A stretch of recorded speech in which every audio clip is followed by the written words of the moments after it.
Welcome, Warriors, back with another episode of Vigor Warriors 2, the 1% Club. Hope you guys are doing well. I believe today is May 17th, 2022. It is a nice day. We got a little cooler this week in the Midwest. Last week was pretty hot. It has gotten a little cooler, which is always nice. I like it a little bit cooler, not too hot. So, hope you guys are on your goals, plans, purposes. Hope things are going well for each one of you guys. And hope these things are helping you. So, but before I say that, once again, thank you for all the subscriptions, comments, likes, donations, all that good stuff. I'm going to go a little bit into what we talked about yesterday, but I'm going to kind of focus on the specific types of ideas we talked about. So yesterday we kind of talked about the fact that you want to live in the present moment, and that part of the problem with temptation is that we're living in two other mechanisms that we have. One is memory, which is we remember all these things that happened to us previously, and so we use all those pictures and things to remember those things, and then we bring them back, even though they're a long time ago. We can bring them back. I mean, there's things obviously we remember that we were, kids with that still come back and flash to us for one reason or another. I believe that we have everything within ourselves, in our brains. It's just a matter of some things tend to stimulate those things, bring those out to the open, and all of a sudden now we're remembering those things. It's all back in there. I think the brain holds everything. It's just a matter of what hits at that point. I think the other thing then is, the other thing that keeps us living from the present is the future, and that's your imagination. So you're thinking to yourself, what's going to happen in the future? And those two things kind of ride through. So let's talk about those two things in this video. We're talking about memory, and we're talking about your imagination. Now, how do these things really impact our journey and temptation? And I've been kind of dealing with this myself the last couple of days, because things happen, and all of a sudden new things happen, and all of a sudden now you're thinking about other things. And especially when you combine things. For example, one of the things that happens is that when you start like losing weight, or you go with a lot of water, you're going to end up having a not a build-up, but you could get excited because all of a sudden the water, in my opinion at least, this is just my opinion, the water is kind of thinning your blood, and you might be able to get more blood to different areas, and you might get excited if you look at certain types of things or something hits you in a certain way. And so that kind of thing you have to be careful of, and you have to kind of stay away from.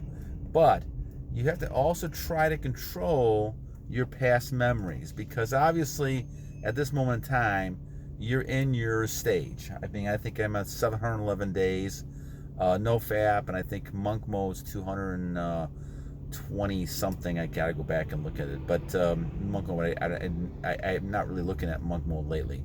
But the thing is that you want to make sure that you're not kind of feeding into those past memories. And that's something that I have to deal with at times, because I do have a lot of those memories.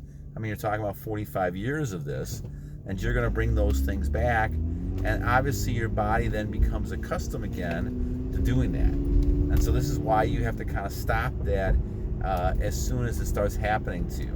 But you have to recognize that, and that's a challenge when it comes to memory, because it is something that happens within you, like the reason why it's so hard to stop in the first place, right? Because you have that temptation, you have that build up, and so it's kind of hard to stop that. But at some point you have to kind of say to yourself, okay, I have to move on. So these things happen, I tend to kind of move in a different direction. I say, okay, if it's happening to me early in the morning, go get a shower, get ready to go, let's get moving, and you'll put this in the back burner. The same thing happens when you're doing things at work and things like that, and now you're focusing on something else, and so now you don't have time to kind of focus on those past memories. So the past memories is one big part of the problem. You have to try the best you can. Now, obviously, in the way I think, about things, my thought is that you're going to have this within your system anyway. Your brain is going to have these memories. What you have to do is kind of continue to fill your brain and ideas with goals and things you want to achieve, and not with all these tempting types of things that we see in society, that has been around in society for, since the beginning of time, right? Now, the only difference we really have now is it's so much easier to access because of the internet and all these other types of things too. So the whole idea is that when you're looking at this, it's more of a case of trying to move ahead of things, away from things. We always talk about the idea that your mind can only kind of focus on one thing at a time. So you want that one thing to be goals and ideas. You don't want that one thing to be any kind of pictures or ideas or women, things like that you're focusing on. Now, of course, I'm not really saying if you're with your significant other and you're married and you're at a point where you've had children with this person, or you're having children, that's a whole different type of thing. I'm not talking about that, because those are the types of decisions you make as a person. I'm talking about the addictive type of state where people just continue to waste their energy on pictures or even with people, and just kind of go from one person to another with no sort of relationship and things like that. This goes back to the memory. See, a lot, guys, it really goes back to a fantasy that's around us. When you look at why people get tempted and why all this happens, is because it's a fantasy. You don't really know the person that you're really kind of thinking about or looking at, whether it's in a picture or even person you just meet. You don't really know the person, and a lot of times when people have these one-night stands and things like that, they really don't know the person, and they probably will not even attempt to get to know the person. And so what happens then is that you're not really building any kind of relationship. It becomes a physical type of thing, and then people go from one person to another, and all of a sudden now your memory is filled with all these type of things. But the biggest thing is that it's just like anything else. In order to get more excited, you have to now go to more extreme types of attitudes and thoughts. And this is where you got to really try to control your memory. You have to try to go to past type of things that can do that. Now, if you've kind of started to fill yourself up to the point, some of you younger people are in their 20s, you don't have 40 years of history of some of this stuff. So you have a big advantage. You don't need to create those past memories. You can kind of start now to block out those type of things by putting good memories in there, so you can think of things that don't distract you away from all that stuff. And so when memory becomes really important, to be able to kind of use the memory in a way where you're using positive things and not focusing on the temptations. But that certainly is a key, because it becomes a fantasy. And this is why you get excited. Almost like anything else. You don't really know the person. You see a person with makeup on. It's an illusion. Male or female, it's an illusion. I mean, that's not really the person we're talking about. I mean, each of one of us is a human being. And so if you think about it in those terms, you're not really going to get that excited. For example, if you think of a person as just bones, what excitement is that, right? You're basically thinking about things that are a little bit out of the box, strange types of things, and this is why you end up getting excited, right? You put a story together in your mind based on past experience and your imagination for the future. And so what you're doing is using imagination then to put together this history or the past memory and make it come to life. And you can do that very easily with anything you do. And so obviously you can see where all this goes to, because once you start doing that, then you don't even need to look at pictures or anything like that, because you've had a lot of memory, and you could theoretically just go ahead and lose your energy based on your memory and your imagination. And so this is why it's very important to understand that these are two powerful types of things that you need to use and take control of. Because the whole idea is that you can go ahead and use your past memory in a negative way But the idea is that you're going to have to kind of say, all right, let's go ahead and see what positive types of memories I can use to kind of overcome these negative ones. Okay.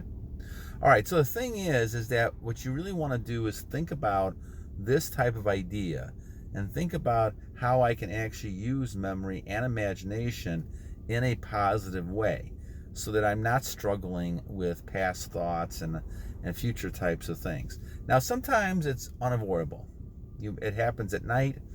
It happens, at a certain moment. You can't totally control what you're seeing around you.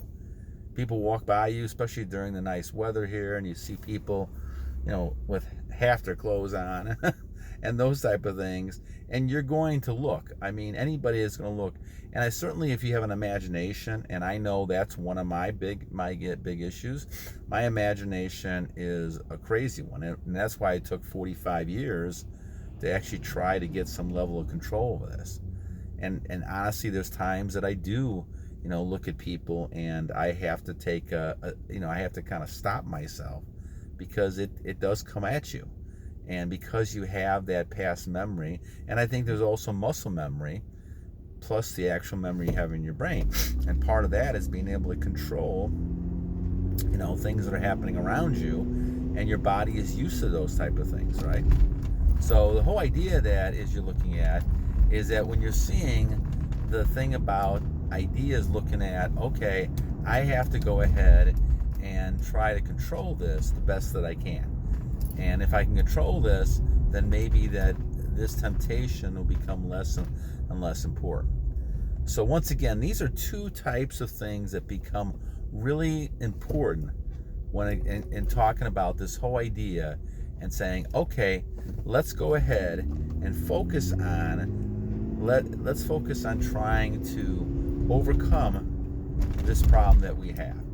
And I think if you do that, you're able to kind of use these two type of things that I have. If you're trying to really, in reality, try to solve these issues and saying, how can I stop myself? And even though it does give me some pleasure and it's something I think about, the pleasure is not worth losing my soul. And I think once you realize that you're able to say, okay, how can I use memory and imagination to be able to kind of counteract a lot of these things happening. So, all right, my friends, enough for today. We'll talk about another good issue tomorrow, but you guys have a great day. Once again, May 17th, 2022. And battle on, and God bless you guys. Keep up the good battle. Take care.